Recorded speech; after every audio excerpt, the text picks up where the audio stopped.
Je suis avec le professeur Moutawakil de Marrakech. Professeur, vous êtes chef de service au CHU, enfin au centre hospitalier de Marrakech. Vous faites beaucoup de chirurgie rétinienne. Absolument. Et vous n'avez probablement pas les mêmes cas qu'en France. Quelles sont vos spécificités ici au Maroc? Alors, les spécificités du Maroc, puisque à Marrakech, on couvre une région qui est quand même très peuplée, avec une population rurale très importante. Quels sont les cas qu'on a? Plus que la France, on a les décollements de rétine dépassés.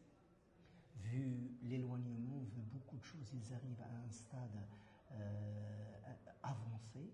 Donc souvent, c'est des chirurgies très difficiles, c'est des chirurgies délicates qui arrivent au niveau du CHU. On a aussi,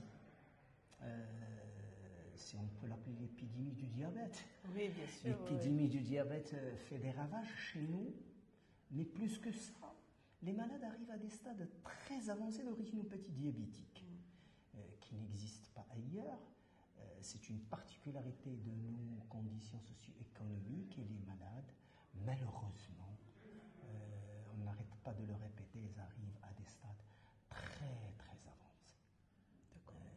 Donc nécessitent des chirurgies très lourdes, parfois des abstentions, parce qu'ils arrivent à des stades vraiment finals, et ceci est une particularité de notre région.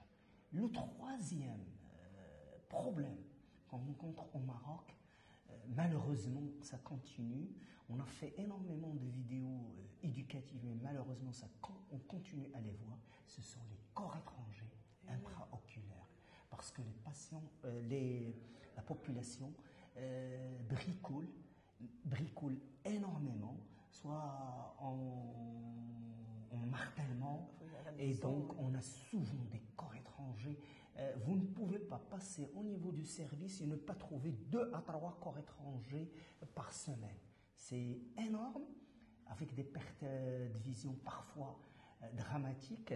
On a eu des cas vraiment spécifiques que j'aimerais bien citer, des cas de corps étranger bilatéral. Il a perdu le premier œil, il a continué à ne pas se protéger avec des lunettes de protection, et là, il vient pour le deuxième œil. Et on a eu aussi des cas spécifiques de jeunes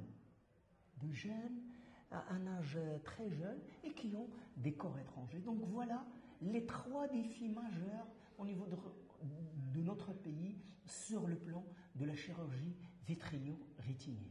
Donc en fait, vous avez à la fois des membranes invraisemblables à l'épeler avec des cordages. Avec des cordages, avec énormément de complications. On fait des cas pratiquement.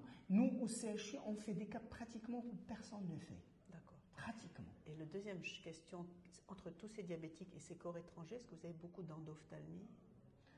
Oui. Est-ce que vous les opérez? Oui, on les opère selon le protocole, soit comme le protocole de la grande étude sur les endophtalmies, soit vitrectomie précoce, soit des injections. On prépare le malade. Surtout les corps étrangers arrivent toujours avec des endophtalmies. C'est très rare d'avoir un corps étranger sans endophtalmie. Donc, injection, on attend un petit peu et on opère le patient. D'accord. Merci beaucoup. Merci beaucoup.